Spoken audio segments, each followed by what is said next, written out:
All right, brother. Let me ask. So, how did the training go for you for this one? Were you able to train in South Florida? Where did you train? Were you at ATT? How did that all go? That was super cool. Made the move away from ATT to go, search out some individual training, get some more specific one-on-one coaching, and work on my skill sets and IQ. So we've gotten a lot of work down there. Working out at Hard Knocks 365 right now, and it's been great. Quarantining, staying kind of closed off in the gym gives you a lot of time to work and just focus on fighting. So we've kind of just been hands on the mat. Well, Henry Hoof, Sanford MMA, which was Hard Knocks 365, now it turned into Sanford MMA. I mean, South Florida's got some great training facilities. You were at ATT, now you're over there. What's that whole process been like? And as a football player coming into MMA, what is it like that you're able to get this top-notch training in South Florida? I'm not with Stanford. Hard Knocks is separated from those guys. I'm just the gym of Greg Hardy, Rashad Evans, and Dean Thomas right now. But like I said, it's been super dope just being able to get that individual training with some of the greatest fighters to ever fight. Being able to actually deep dive and look into these guys' mind and get them to explain and help me understand the game has been instrumental for me. I think it's really raising my level in a different way. And that's interesting about Hard Knocks and all that, because then there's another facility. There is just so much here, and this is a great place for you to be down here in South Florida. How do you feel as you're fighting and as your progress and how things are going and where you want to be? I feel great. I got a long way to go, man. A lot of more fights to fight. Everybody is getting excited, of course. Knockouts are coming. I'm an entertaining guy. It makes sense. I'm super pretty. Everybody wants to mess up my face, so everybody's eager to get me in there. But man, I see a lot. I see a lot of hard fights. I see a lot of big boy opponents coming up, and I'm super excited. It's my opportunity to get out there and showcase all these things that I've been putting together, and then get back to work because we're gonna fight in 2-3 months anyways. Dana willing, I'm always gonna be back out there. So it's just the sky's the limit, and it's a beautiful time to fight, man. And what was it like too? Because your last fight was in October, you got a big victory there, and now you're coming back in December. Was that the plan? Just let me go for December. I want to get a fight as soon as I can. That was not the plan, man. We were supposed to be fighting 6 times this year. I had records to break, but COVID slapped me in the face, beat me up a little bit. First opponent to ever do that. And it was hard. I was trying to get as many fights as I could. I've really been in camp all year. Ended up missing a fight in the summer, had another fight fall through opponent wise, and just trying to squeeze as many as we can in because, staying active is a big part for me. And then lastly for me, where does a victory get you?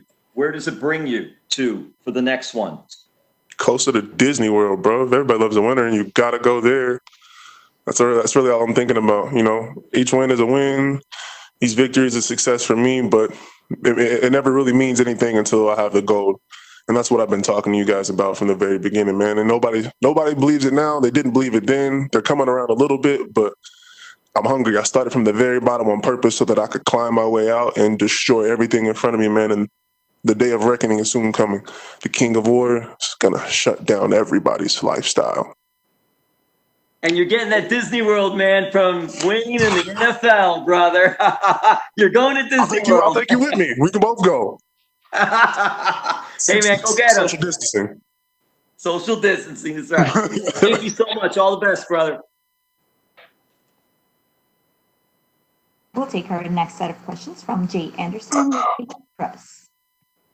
Hey, Greg, welcome back. I wanted to start with the difference between the feeling before this fight compared to the last one. Last time you had some issues come up that could have derailed it, I believe even like an extortion attempt. Has it been smooth sailing this time? So, what was the last? I didn't hear the very last part. Just extortion before the last fight, is it smoother sailing this time? Yeah, stuff's still going on. It's really hard to get me off of my rocker because I have a calm and steady disposition in life. So kind of got thrown off last time, but I've centered myself, got back to what I know to be true, hanging out with my family, man, and getting back to work. So I'm locked in, and it was really it really just mostly caught me off guard because it was in the middle of weight cut. You're drained of energy, your mind's not working right. Like things are easily thrown off, and things go wrong fast. So that's really what happened in this fight, man. I just came in not worried about anything. Whatever happens, happens. That G Hardy attitude. We're here to fight, bro. And just give us your thoughts on the matchup with Marcin Tybura. How do you see this one going down? Hopefully, we bleed a lot. We both get $50,000 for fight of the night, and we go to Disney World. All right, and last one for me. I saw you posted some photos with Mike Tyson not too long ago, and I want to ask a two-parter actually. How do you think the bout with him and Roy Jones? Like, what were your thoughts on it? And then, do you see him as a little bit of inspiration because he went through a rough stretch in his life and definitely turned it around? Which stretch are you talking about? Part where he's the greatest fighter of all time, or part where we made $300 million? I would say there was the rough stretch where he also lost that and all of that as well. But hell, there's people that never get it. I call that rough, But if we are talking about that, yeah, it is inspiration. It's a great man.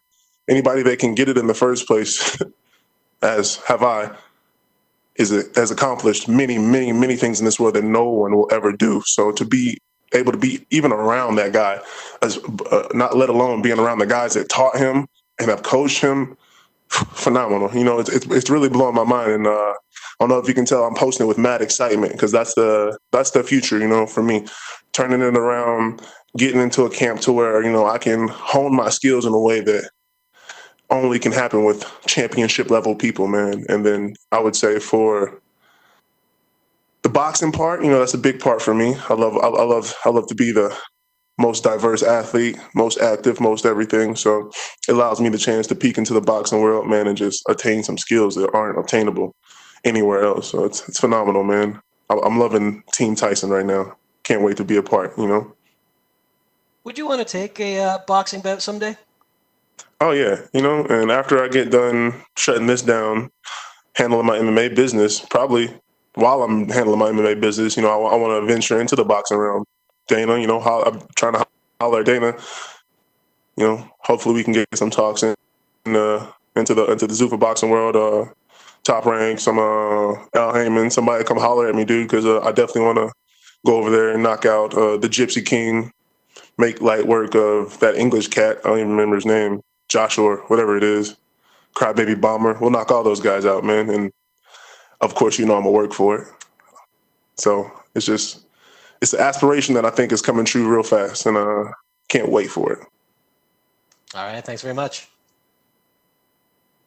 We'll take our next set of questions from Mike Bond with USA Today. Hey Greg, just curious. Obviously, you kind of mentioned how all the stuff going on outside the cage impacted your weight cut a little bit last time. But did you do anything different, like in terms of what came up when you were on the scale and the 1 pound and whatnot? But did you do anything different this time around? First of all, we make no excuses, brother. Nothing impacted my weight cut. I made bad decisions. I decided not to continue to cut because I thought that you could get a whole hour if you missed. Nobody told me that was a bad thing. So we live, we learn. But the weight cut was amazing, dude. I don't know if anybody actually looked at the footage of the weight cut. I had mad energy, skipping around. And that was actually the first time I had that much energy in a weight cut. So it was just a miscalculation and a bad decision on a rookie's part. So really, we're doing the same thing. My weight's on point. It's perfect. We're taking our time. I'm still hydrated, getting ready to come down 20 pounds like I always do. And instead of, not cutting that last 3 early, we're going to handle it this time beforehand, not miss it, and make sure everything's copacetic. Gotcha. So it was mostly a time management issue last time around, you'd say? A lack of knowledge. Gotcha. And as far as this fight, do you like this matchup with Marcin? I mean, he's not a guy who's ranked, which I know are the type of guys you want, but he's headlined UFC cards. He's fought against some of the best in this division. Was this a fight that you feel, can move you up and is good for your career at this stage? Yeah, I'm not really worried about moving up, man. It'll happen when it happens. When Dana thinks, or when whoever the people that handle those rankings think that it's time, it'll be done, especially if I keep winning. But Marcin is the perfect guy. Ranked or not ranked, the point of me saying that I wanted to fight ranked guys was to get a guy that has experience, has been through the ringer, that people, can see me tested with, because I haven't had a real test as far as skill wise and guys that have been through the ranks since, Mr. Volkov. So this is exciting for me. Yeah, and he's a guy that, can really drag fights into deep waters. He's fought to decision a lot of times. Is that something in camp that you have to kind of prepare for, that, maybe if you're not able to put him away early, you might have to go 15 minutes here?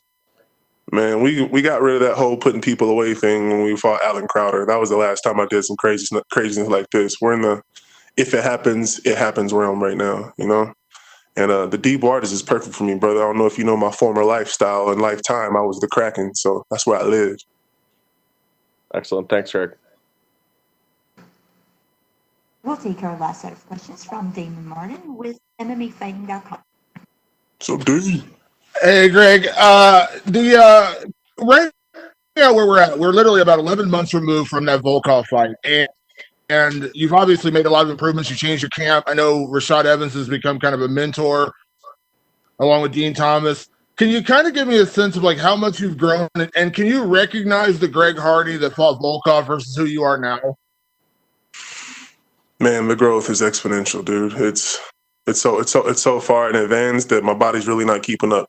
You're not really going to see it in my fights right now, how much, my mind is actually churning and evolving at such a rapid rate. But when it all comes to fruition and I get back in the ring with somebody like Marcin or the next guy, man, I am confident that it's going to just spew out here and there until it literally shows you one of the most complete fighters in the game, man. And that is because I have been around such great people. And to look at myself back then, because I watched that fight a lot, man, just to break down who I was, how I approached the fight and my mental while I was in the fight and what I've learned to reflect and stuff like that.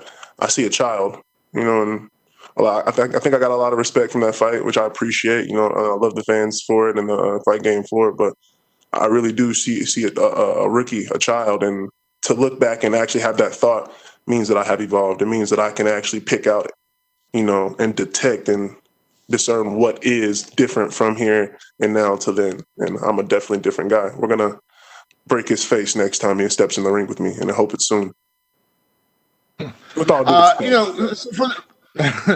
from the day you signed with the UFC coming out the Contender Series, you've always had this giant spotlight on you just because of who you are, obviously the sport, things like that. How have you grown to handle that? You've always seemed to handle it very well, but now you're starting to make that climb. You're starting to build that streak. Obviously, you're building towards those top 15 fighters, and Marcin is a good example of that, a guy who's been in the top 15. How have you handled that? Because you always seem to have a smile on your face, and you kind of always look like you're enjoying it, but you can't deny that you've always had that spotlight on you, probably brighter than any fighter at this point in their career. Oh, yeah, and I want it, I always say, put it on me. If there's something to blame it on me. If there's something you need to get off your chest, put it on my back, man. It's fine, because I've been doing this for a very long time. I'm trained for this. I'm built for this. I am the number one, if not the best all-time cross-sports athlete ever, at least definitely in my generation. And, your shoulders have to be broad for that, man. And I smile because, I like to move it. We're having a good time at all times. And when you're not having a good time, man, my mom always told me you need to stop doing what you're doing. So I'm happy. I'm appreciative for the second chance. I'm appreciative for the fans accepting me. Like, there's no reason to be upset. There's no reason to be down. And last thing for me, talking about pressure inside the cage. Obviously, playing on the NFL field that's a different level of pressure in that kind of professional sport. But you are surrounded by teammates. You have your teammates to lean on during a game, things like that. Even when you're in a bad moment, you have your teammates to kind of lean on. In MMA, you're by yourself in so many ways. Obviously, you have your coaches, your teammates to work with you. But at the end of the day, it's just on you. Can you kind of compare those two levels of pressure you've dealt with in professional sports? Man, the pressure's all the same. At the end of the day, you just got to look at what I've done in my life. And people honestly miss a lot of my accomplishments. I'm an All-American. I'm a 3-time All-American football player that played wide receiver in college, caught touchdowns while playing defensive end, while playing for the basketball team, while playing in the NIT. Well, you know what I mean? Then I get to the NFL. I played gunner, man. I played a defense, linebacker. I'm a ring general. I mean, I'm a field general. I played nose guard at 265. Like I've done whatever it takes, and I've been on so many different levels and fields. Pro bowler. Like I not only am I built for it, I've done it so many times that it has to be fun. You know, this is just a walk in the park for me. This is another day to enjoy my life, test myself, and because I am a real athlete, because I am the future king of war and the future king of MMA and fight sports. This is what's coming. You know, it's just. Hey, another day in the neighborhood. Thanks, Greg. No, thank you, brother.